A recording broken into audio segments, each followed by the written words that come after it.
Hey guys, it's Wes Israelson with Give Us It Podcast. I'm here up on the mountain for season 3, where we are on the snowmobile, we're on the ice, we're having a blast. If you are a leader, you're someone who owns a business, you're someone who wants to run your business, you're an entrepreneur, whatever it is, our goal is to connect with like-minded, amazing people out on the snow, doing something fun, even on the ice. If you want your chance to be a part of something special, network with some amazing people, share your stories, share your experiences, and help grow your business, help grow our business, help connect with other people. Give Us It Podcast, where we care about the way you sit. Hey guys, this is Wes Israelson with a good friend Emmy, who is up here. We are up here on the freaking mountain on the snowmobiles, and Emmy is all the way from Chile in Utah riding. But I want him to highlight his name, the business, and then we'll get through kind of what he actually does and how much fun he has. So Emmy, give your first and last name and then your business name, please. Hey, I'm Emiliano Bustos. My company name is Escoriales. I'm from Chile. I'm 52.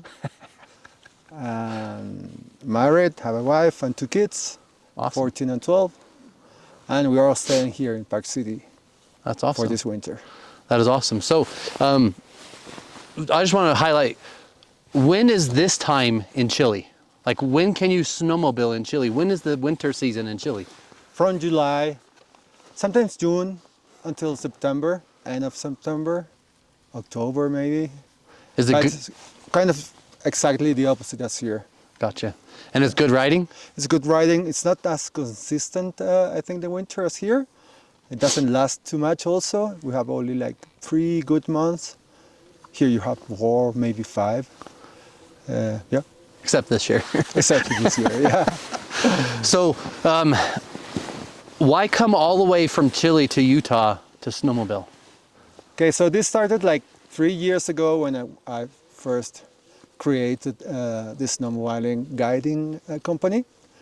So the idea was to make fun of it, coast all the sport that I was doing at the time. So I found out that I have to improve much more into snowmobiling, and then I went to Canada. I mean, when I say I went, I mean with my family also. We went there. So it's a family event when you come to from Yeah. Chile to here. It's a family event. Yeah, too. they're skiing and I'm snowmobiling. Then we ski together. So it's a family thing for sure. Good. And so it started in Canada, and then we kept on moving with that, and this is like our 5th year doing double winter season. So I've improved a lot. I've been certified as guiding, avalanche practitioner, and actually Park City is a really good mix for the whole family, because my kids can go to the park, Woodwork, Park City. The freestyle ski team coach is here also, the Chilean. So they're training with them, and I'm also been partnered with DJ Osborne and Mountain Slayers. Who's helping us up here? He's got other guys going, so thank you both. Yeah. So it's been a sweet mix of things that's what I'm here. Yeah. And we're planning to develop this further, and hopefully DJ is coming to Chile this winter, and for sure we're coming next year here. That's awesome. So I want to go back to it. So why snowmobiling? That's a good question. I have a big background of sports. When I was really little, I was all into rugby. I was captain of the national rugby team under 19 years old in Chile. I've been skiing my whole life. So after I stopped that rugby thing, I kept on skiing. And about 8 years ago, we bought a place in the mountains with my wife. And a friend of mine told me, "Do you know the snowmobile?" Oh, this with an engine? And I used to race dirt bikes also. Yeah, I got hooked. At the beginning, it was as most of the people haven't. It was for skiing, to get good slopes, good runs. But after that, the skis were like only molesting. They weren't too useful. So I just stick to snowmobiling. And you said that Escoriales has been going for 3 years now. Yeah, this is going to be a third year. So someone watching or someone just understanding business, what does it take to get up and going? Like capital investment, there's insurance, and then there's also the planning, and then maybe you're working your second job, maybe you're doing this job, like booking and all that. So run through a little bit of like lessons you learned or things that you would do different if you were starting over again. It's super hard, I think. It's been one of the businesses that I've been harder to start up because you have to build a lot of trust, confidence, and also knowledge in yourself, and also get to know by people like this kind of stuff as we're knowing.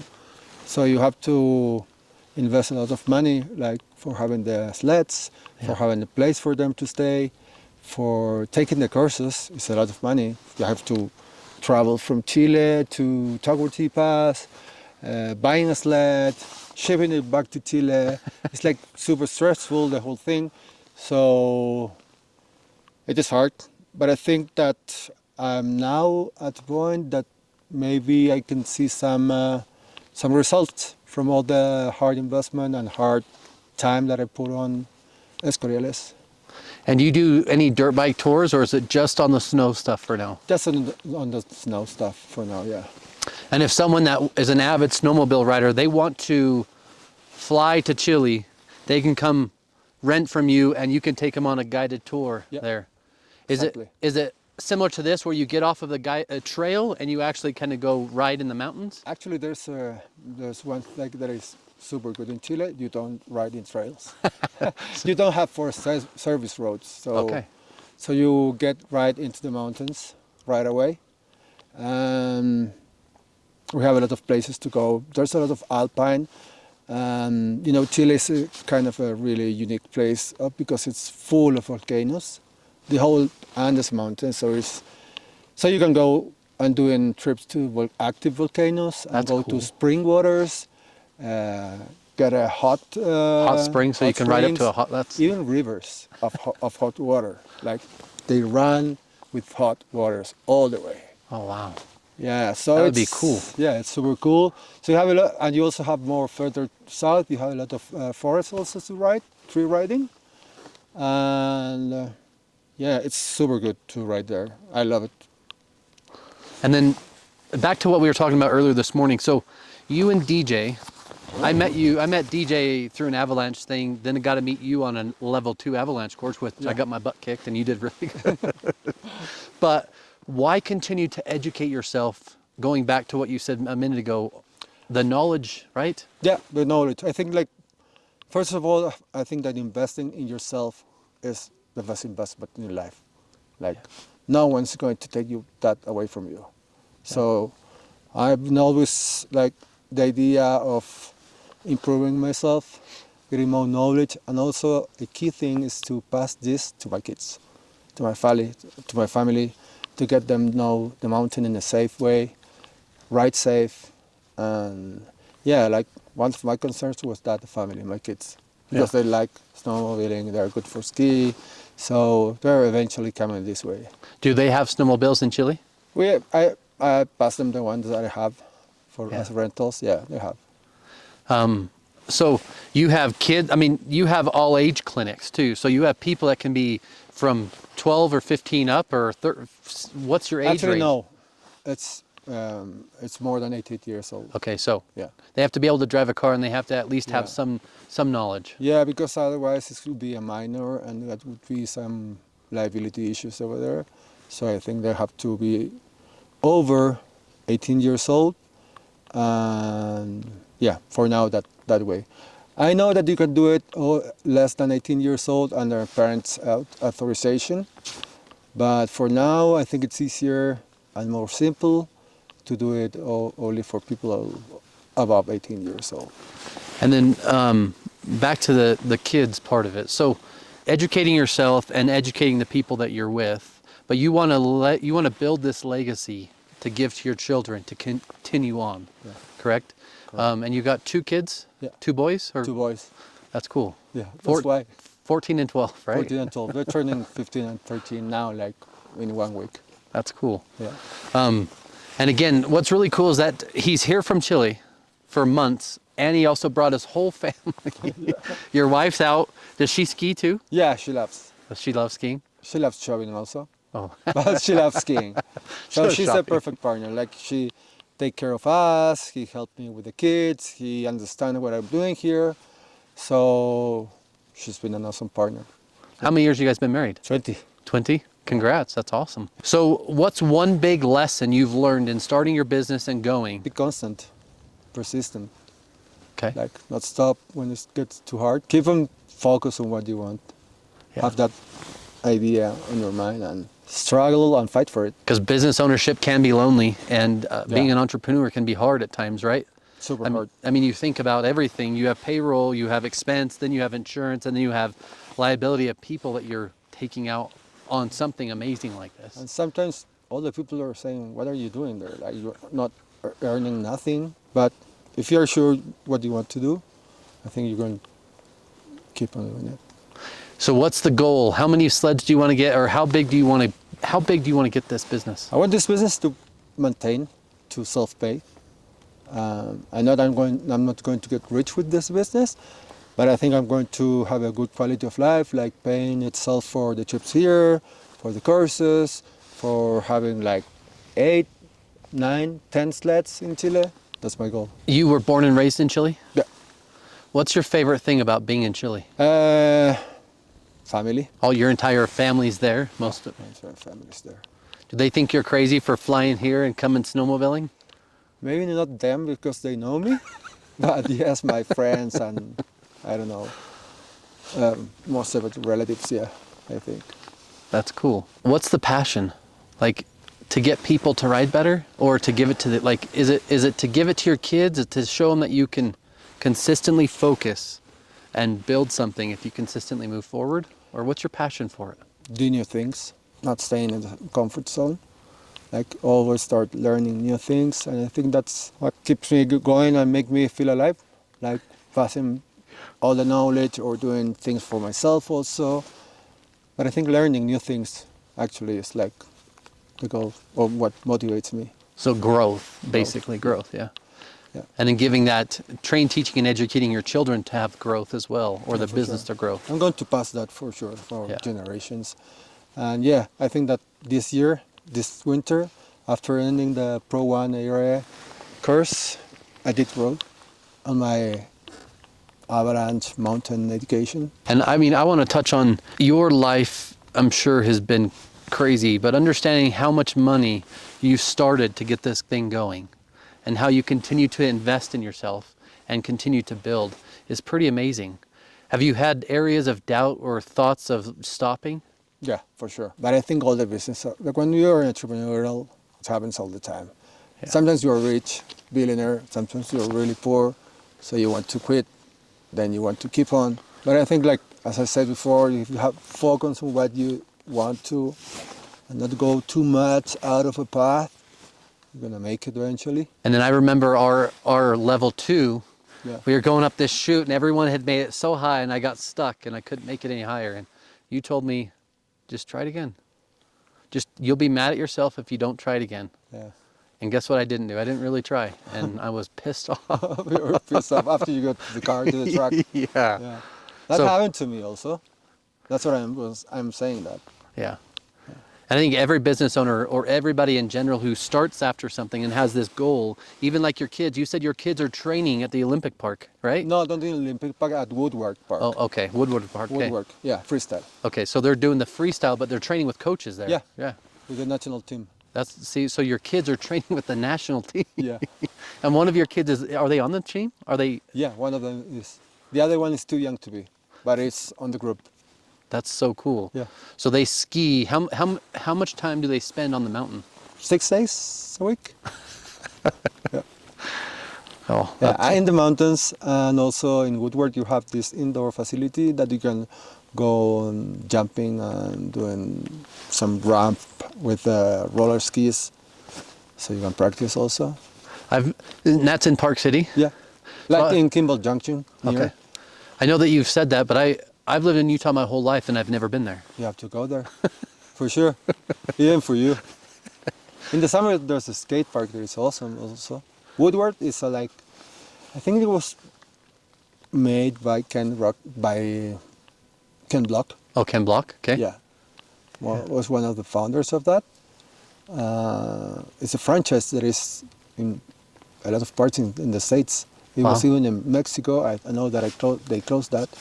There is an awesome facility and concept also, like training and doing the sport. And they have a lot of good music, like they have a bar, like a restaurant, places to chill out. Like it's a really good place for the parents and for the kids. That's so cool. And I want to go back to why Utah? Why are you in Utah? Because of the snow. The snow? Yeah. Is it some of the best you can find? Is that what you're saying? Yeah, that's what they say. Last year was awesome. This year haven't been too much, but even if it hasn't been that great, it's been good. Like for international standard. I've been to Canada and I haven't ridden like almost the whole winter. Really? Only like 6 days at the end of the winter in a big storm. But And now it's in Revelstoke, or that was in Whistler? that was in Palmerton, like near Whistler. Okay. And yeah, I think we came here because of the quality of the snow, because it's super dry. We've had a big dry spell. Now we're getting a little bit of snow, which is great. Yeah, it's coming. So And I think we have to keep on persistent the same way that I was saying before. Well, that's why we're coming next year. Don't want to change. yeah. Well, I hope you don't change, because I want to ride with you. Yeah, we are. I want to fly to Chile and go ride too. You're most welcome. I thought you were talking that you guys were going to do dirt bike clinics there or something. Not But it's going to be snow. Where the place that we are, you can't ride dirt bikes. Okay. They don't like it. Really? They are too noisy and they do too erosion to the Okay. soil. So they ruin it. Snowmobiles are okay because they don't do nothing too much. A little noise, but you can go further and nobody will hear you. And do you have many people from the States or anybody this way, or is it mainly people in Chile that come do clinics? No, mainly people from the States and Canada. Oh, really? Yeah. How far is the flight? Like a whole trip, you can go through Dallas or Atlanta. It's like, I don't know, 4 hours and then 12, so 15 hours. And then if someone wants to reach out to you, someone wants to schedule this, how far in advance do they have to do that, or how does it work? Like, run through kind of the experience people will get riding with you and how they schedule and what that kind of looks like. Okay, normally at the end of your winter, this winter will be the best time to book, because otherwise they might not get a spot or they might get one, but it's not 100%. And then they can book 1, 2, can they book up to 5 riders, or how many people can book at a time? Up to 5 riders. Up to 5 riders. Yeah. Okay. And that, do you have other guides, or is it just you guiding the people? Me, there's my Canadian friend Tyler Crusher that has a broken boundary company over Pemberton. He's coming also. So he's a he's Ops One guide, and he's also coming. So it's gonna be the two of us and also DJ. Oh, that's cool. DJ's gonna be there. Yeah. That's way cool. I want to go. I mean, I want to go over to Chile because I've never been there. When we talked, I'd never even thought about going to being like. I never thought there was snow in Chile. Yeah, really. Yeah, we have the Los Andes mountains. They're huge. I mean, you have volcanoes, you have hot springs, hot rivers, which is amazing. Yeah. No, I think Chile is a really good place to live. You also have the ocean. Yeah. Like 1 hour from Santiago, you can be in 1 hour in the mountains, 1 hour in. What's the temperature like generally there? It changes a lot. In the summer, in the summer it's super hot. In the winter it's cold. Not as cold as here, but. So going back through everything, Escoriales is a touring company that allows you to get out and do something amazing like this in Chile. Yeah. Where you have a professional guide, you have a professional person who is not only certified to be a guide, but certified on avalanche training. Yes. And what was it like going through that training? It's been hard, but it's been fun also. I don't like easy things.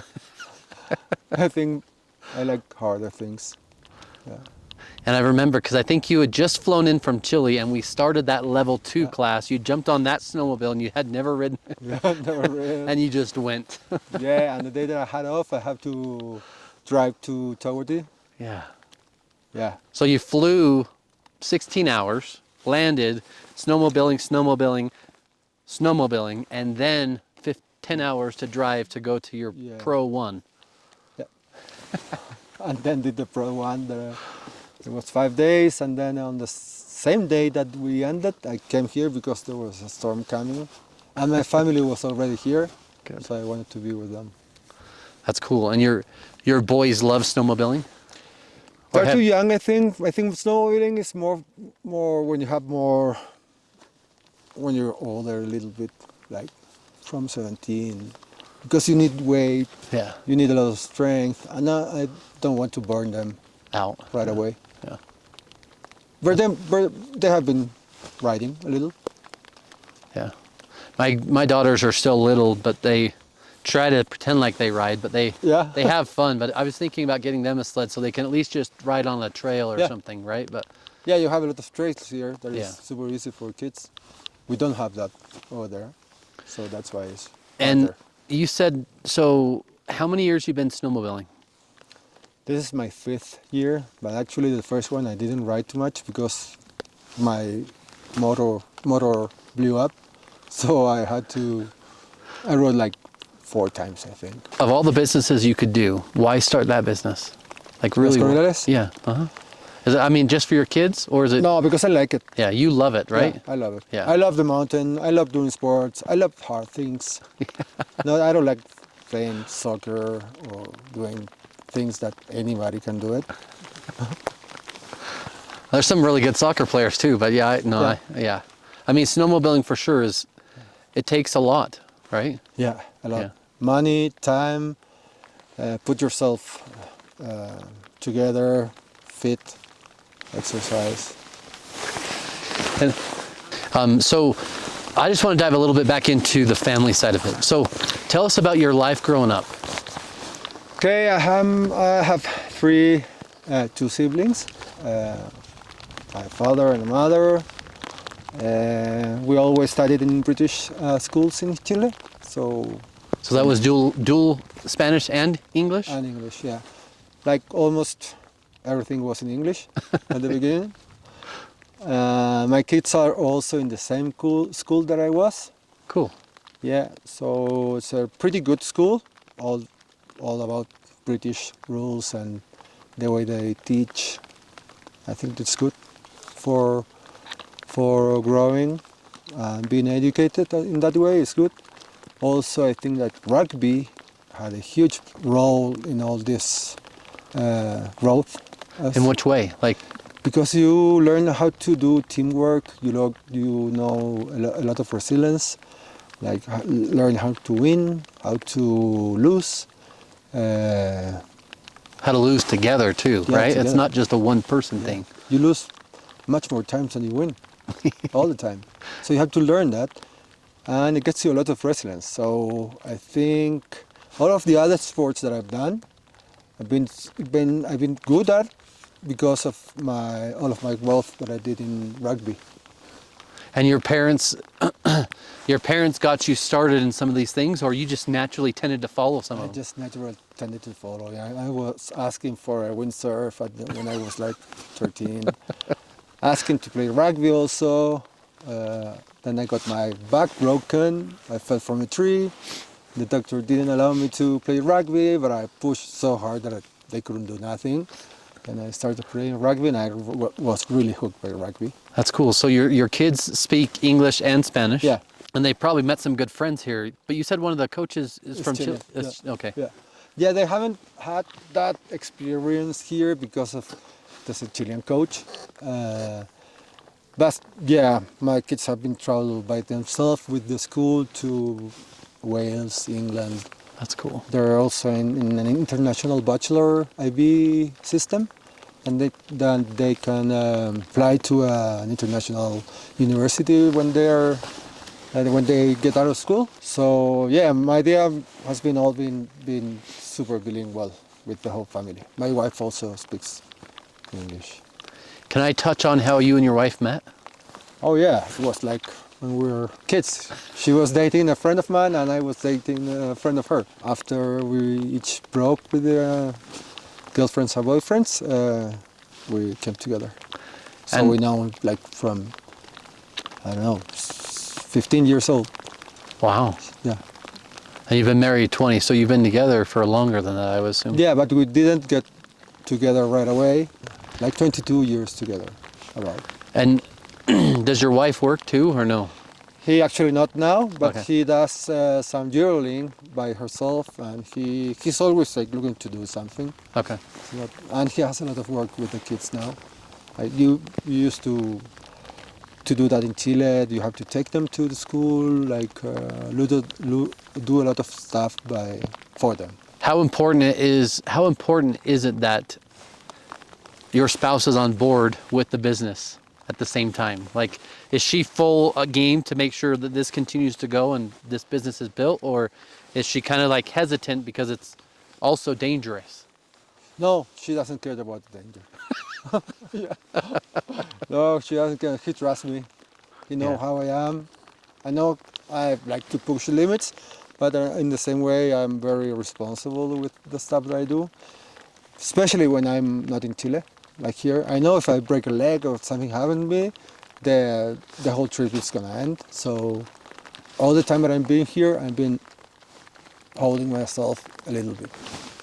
The two last things that I want to kind of touch on are, if a business is starting out, someone's just starting out, whether it's this or whether it's anything else, the idea that you have to have capital, you have to have money, you have to know it's going to take time, you have to be consistent. What would you tell someone starting out in a business today? How much time will it take? How much money should you plan on? And you're going to have bad days. Yeah.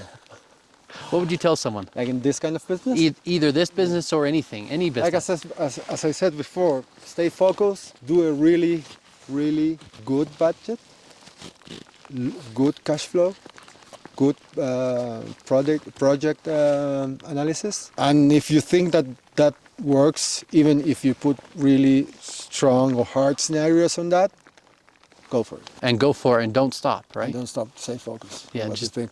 Even if it's not going, you can pivot and change kind of the course, but still go for where you're going. You can go a little bit sideways on the path, accommodate yourself, but stay focused on what you think.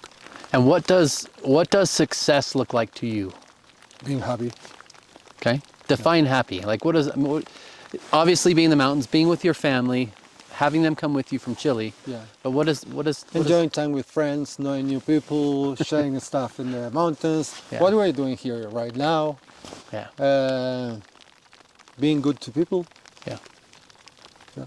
I believe there's a lot Helping. I believe there's a lot of great people in this world. So it's nice to meet someone from a totally different country and be able to We're not too different.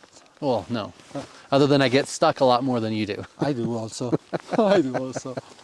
So how does someone get a hold of your company? How do they schedule with you? I think the best way is to get it through DJ, Mountain Slayers. Okay. Because it's going to be my presence here in the States. So he'll be your ambassador to help you get it, people over there. We're going to do it together. Okay. That's awesome. So you'll build a website out, you'll build all of that other stuff out. All of that is ready. Okay. You can check in escoriales.com. Okay. It's working. Instagram is also working. Awesome. Yeah. And is there anything you want to say? Nice meeting you. Really, man. Very nice meeting you. Thank you for coming. I had a good vibe the moment that we met each other. When I got stuck and you had to help me. No, and also when I passed you the loop and you were like, well, full of snow. And said, no, it's not working. Fun. That's funny. Yeah. Well, thank you so much for being a part of Give Us It. Thanks for just being here, and thanks for helping me out a lot. Yeah. So, yeah. All the best for you. It's all for us, right? And then growth and developing a legacy, right? For sure. Yeah. Physical, financial, relational, spiritual. Yeah, you have to have your health. You have to have some sort of faith. Yeah. You have to have some sort of financial mindset. Yeah. And you also have to have relationships, right? You have to be able to build relationships. For sure. So I just want to say all of those things. I didn't know you when I first met you. And it was really cool because I asked the question, like, why go do a pro level one? Like, I don't even want to go do that. Why would... I didn't understand because you were building this touring company and you want it to be better for the people you're doing it for. Yeah. So as experts in what we do, we appreciate people who also are experts in what you guys do. So thanks for being a part of this. Thanks. Guys, this is Give Us It Podcast. Thank you.